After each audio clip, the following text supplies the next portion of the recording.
Hey, I'm David Jordan, and this is How Many, your favorite counting show. Last time we checked out Chronicle from 2012, a very dark superhero story. So click up here if you missed it. Somewhere. Right? Today is a turn for Us from 2019, directed by Jordan Peele. Wow, a few years back I would have never thought this guy would make such good horror movies. Yeah, never judge a book by its cover. Us was acclaimed by the critics and not so much by audiences. I think a lot of this comes from the fact that it's not a very straightforward movie. Also, there are many things Jordan Peele never explained. That's why today we're counting how many things we never understood in Us. After all this, you can judge it, if it is, worthy of your time. That sounds like a very good deal.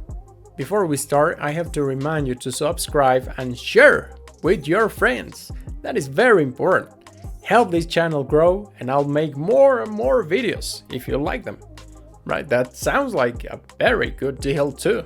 Okay, now let's go to the count. So the movie starts with a message about the thousands of miles of abandoned tunnels beneath the US. That's all text, so let's move to a more entertaining thing. In 1986, little Adelaide is watching a Hands Across America commercial. I have to explain this because it's going to be very important later. So, Hands Across America was an event in 1986 with the purpose of raising money to fight hunger for the homeless in the US. The idea was to make a human chain all across the country with people holding hands. About 6 million people joined the event, but there were some big gaps in the chain. Adelaide and his family go to Santa Cruz. At some point, her mother goes to the bathroom and his father is very busy playing guacamole to keep an eye on his kid. Adelaide sees a man holding a sign that says Jeremiah 11:11, but I'll explain at the end. She walks to the beach because of something. Maybe it's like a force or she's just a kid. I don't know. There she sees a hall of mirrors which she goes into, singing Itsy Bitsy Spider. Something inside scares her, but we don't know what it was. Yet. Why are we seeing a lot of rabbits while the credits start? Well, we have to wait for that. Adelaide has grown. She, her husband Gabe, and their children Sora and Jason go to their house in Santa Cruz, probably like a summer thing or who knows. Have a point, it's not that important, but I wouldn't go back there if I had a trauma. Gabe mentions he wants to go to the beach, something Adelaide doesn't like. So going to the house in Santa Cruz, near the beach. You thought no one would ever mention going to the beach. Really?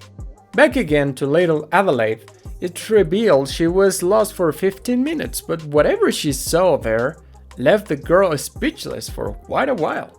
The family finally is in the road to the beach, where Adelaide sees the same man from years ago with the Jeremiah sign, probably dead. In the beach, they meet the Tylers, Josh, Kitty, and the twins. They're rich friends. I have a hard time just, talking. That's kind of a weird thing to say, but it's probably very effective if you want to keep away people. Jason goes to the bathroom where he sees a man standing and blood dripping from his hands. Adelaide gets worried that she can't find Jason, but he's okay. All of them go back home. Oh god, this number is everywhere. I swear I'll go back to it later. Adelaide finally opens up to Gabe, telling what happened years ago. Back then, she just ran. But now, Adelaide is fearful the doppelganger is coming back. Lights go out. And you know that's never a good sign. And Jason tells his parents there is a family in the house entrance. Oh, that looks creepy. Gabe goes outside to confront the intruders. The other family surrounds the house and a few moments later break into, hurting Gabe in the process. It's like another version of themselves, all wearing red, a glove, and holding a pair of scissors. They are Red, Abraham, Umbri, and Pluto. Red explains all of them were mirroring their counterparts, but in a twisted and horrible way, eating raw rabbit instead of anything else, for example. So they are understandably a bit angry. Red takes out a pair of handcuffs, Now Adelaide won't go anywhere without that table. Each one faces against their counterparts. Adelaide gets free. Two important things happen here. Jason learns Pluto still mirrors some of his movements. Why isn't the rest doing it? That's none of our business. Also, Gabe kills Abraham when the last one took him to his boat to kill Gabe. Why didn't Abraham kill Gabe before when he clearly had the upper hand and everything was much easier? Why didn't I mention Gabe's boat before? There are no answers. Adelaide, Gabe, Sora and Jason escape using the boat. The plan is to get to the Tylers, cause, you know, rich friends, they must have better security. Oh, I guess not. This seems to be happening everywhere. Ophelia, call the police. Sure. Playing Fuck the Police by NWA. This is one of my favorite parts. Too bad Adelaide doesn't know that, because she's right at the door. The new Tylers bring Adelaide inside the house, while Sora and Jason hide, and Gabe is ready for a fight with Josh. By the way, all these doppelgangers can't speak. Who knows why? Actually, I know, but that's for later. Sora and Jason enter the house, armed with a golf stick and whatever that is. Surprisingly, they are no match for any member of the family. Long story short, Gabe kills Josh and Jason kills Kitty, plus Adelaide stabs one of the twins who wasn't as dead as they thought. In the news we learn the doppelgangers are forming a human chain for some reason, but it's explained later, so no points. The family get in Josh's car and start driving home, real home. I mean, like, you know, main home or real home, whatever you want to call it. But Aubrey is like, were you trying to leave me or what? Sora, who's driving, stops the car so sudden it sends Aubrey flying. Adelaide gets out of the car. She finds Aubrey hanging on a tree with a broken spine. Damn! When they arrive to the main house, or whatever you want to call it, Pluto is waiting for them, planning to burn the car with all them inside. But Jason makes Pluto mirror his movements once again, sending him directly into flames from a burning car nearby. Red takes advantage of this by kidnapping Jason. Adelaide goes back to the beach, and this is so weird. They took a car to go from their summer house back home, and it appears like many hours passed. But now that she's running, it's just like Santa Cruz Beach was in the backyard. You're telling me it was super close, but they never went there?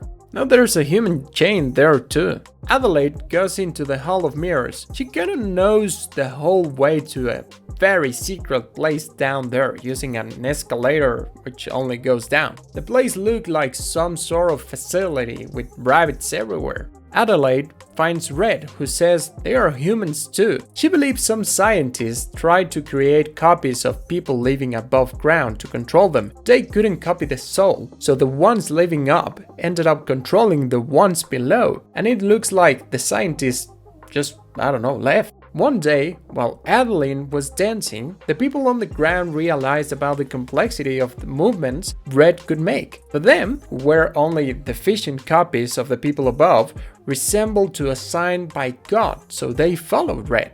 She says it took years and years to prepare. She didn't just want to kill everyone, but to make a statement. That's why the chain. The battle starts. Red has the upper hand, using some ballerina ninja movements, enjoying every moment and probably showing Adelaide how she's a better version of herself. But at the end, Adelaide manages to stop Red. Red whistles a song, and just as if Adelaide couldn't stand it, she breaks her neck. Adelaide finds Jason, but he's not very happy. Well, I mean, people try to kill him, he killed someone, and then he was kidnapped. Yeah, that seems like a very fair reaction. The whole family lives in an ambulance they found near the beach, and we finally get a good flashback to what happened years ago. Are you going to be shocked? More than when you saw The Sixth Sense for the first time. More than when you knew what was in the box. Maybe even a little more than when you learn where babies came from. Because Adelaide is actually a doppelganger. Oh my god! The doppelganger actually choked the original Adelaide, brought her down to the facility and handcuffed her to the bed. So she pretended to be the original Adelaide. That was actually the reason why she couldn't talk, because she never learned how to, not because of a trauma. It gives me goosebumps every time I see that. And you know what else? I think Jason knows. We get a final shot of the human chain across the country. Oh god, that's massive. Okay, before I show the count, we have to add some extras. If the stairs only go down, how did the doppelgangers go up? How did Adeline and Jason go up? How did Adeline go up when she was a girl? And if you can change so easily the direction in which they move, why didn't the doppelgangers go up before? Where did the doppelgangers get their clothes, gloves and scissors? How did they follow Red's orders? What happens when people move between states? Do doppelgangers follow them somehow? That gives us a total of...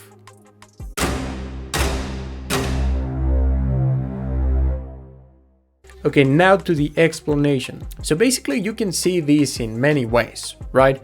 But the one I like the most is that this is just like a fight between poor people and rich people, right? Obviously, rich people is the one who lives above the ground and poor people lives under. And we actually never see anyone struggling with the economy or something like that, right? Except for the man with the Jeremiah's 11:11 sign. At the very end, they wanted to make a statement. We are here and we are people too. We are Americans. With this thought in mind, it's especially sad the scene with Kitty's doppelganger. Because it's like, I don't know, she's really happy. She's just putting on some makeup. But it's such a luxury. It's something that she would never be able to do. That she's just, it's a dream for her.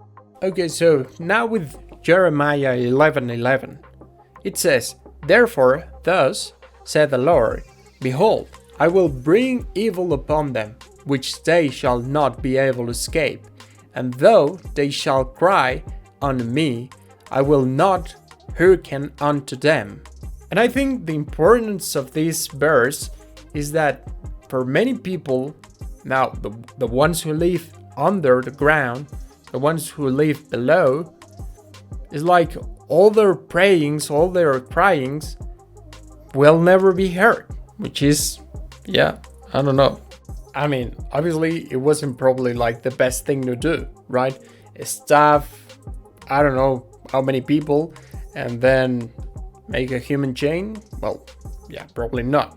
Your statement is going to be lost in all the blood, but you know, that's what we got. Okay, everybody, that's it for today. Next time we'll have the witch or the witch, right? Yeah, I don't know, however you want to pronounce it. This one came out in 2015 and it was directed by Robert Eggers, who would later make The Lighthouse, also praised by the critics. Wow, 2 in a row? Nice. Okay, time to go. Just once more, if you haven't subscribed, subscribe now. And if you are subscribed, then share with your friends. Really, that will help a lot. Okay, I'm David Duran. Have a good day. Bye.